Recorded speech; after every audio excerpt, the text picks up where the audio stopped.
നമുക്ക് അവിടെ ഒരുമിച്ച് കൂടണം.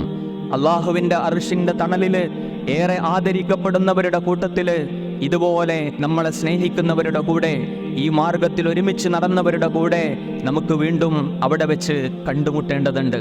നമ്മളുടെ ജീവിതത്തിൻ്റെ പുസ്തകം വലത് കൈയിൽ ഏറ്റുവാങ്ങിയിട്ട് വളരെ സംതൃപ്തിയോട് കിതാബി, ഇതാ എൻ്റെ പുസ്തകം വായിച്ചു നോക്കൂ എന്ന് പറഞ്ഞ് പ്രിയപ്പെട്ടവരിലൂടെ ഇടയിലൂടെ ഓടി നടക്കുന്ന കുറേ ആളുകളുണ്ടാകും. ആ കൂട്ടത്തിൽ നമ്മളുണ്ടാവണം. അങ്ങനെ നമുക്കെല്ലാവർക്കും ഒന്നിച്ച് നമ്മളുടെ മുത്ത് റസൂൽ സല്ലല്ലാഹു അലൈഹി വസല്ലമയെ കാണാൻ പോകണം. ഞാൻ എൻ്റെ സഹോദരന്മാരെ കാണാൻ ആഗ്രഹിക്കുന്നു എന്ന് പറഞ്ഞ ആ റസൂലുള്ളാഹി സല്ലല്ലാഹു അലൈഹി വസല്ലമയുടെ മുഖം കണ്ണിറയെ നമുക്ക് കണ്ടു നിൽക്കണം.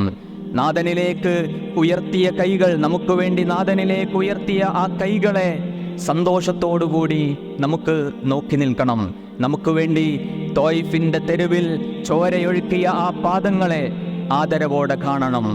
ആ സമയത്ത് നമ്മൾ ഈ ഭൂമിയിൽ അനുഭവിച്ചിട്ടില്ലാത്ത ഒരു പ്രത്യേകമായ ഒരു സുഗന്ധം, റസൂലുള്ളാഹി സ്വല്ലല്ലാഹു അലൈഹി വസല്ലമയുടെ സുഗന്ധം നമ്മളുടെ ചുറ്റിലും ഇങ്ങനെ പരക്കുന്നത് കാണാം.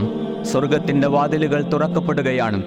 ആ നിത്യവാസത്തിനുള്ള ആ സ്വർഗീയമായ കവാടങ്ങളിലേക്ക് അള്ളാന്റെ റസൂൽ നേതൃത്വം നൽകുന്ന ഒരു സംഘം ഇങ്ങനെ നടന്നു പോകുന്നുണ്ടാകും.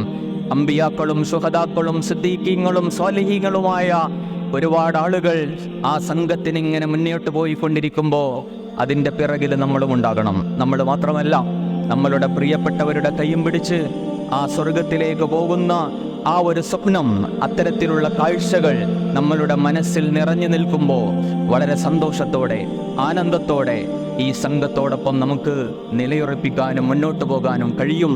നാഥൻ അതിനനുഗ്രഹിക്കുമാറാകട്ടെ. നമ്മളുടെ എല്ലാ പ്രവർത്തനങ്ങളും അള്ളാഹു സ്വീകരിക്കട്ടെ.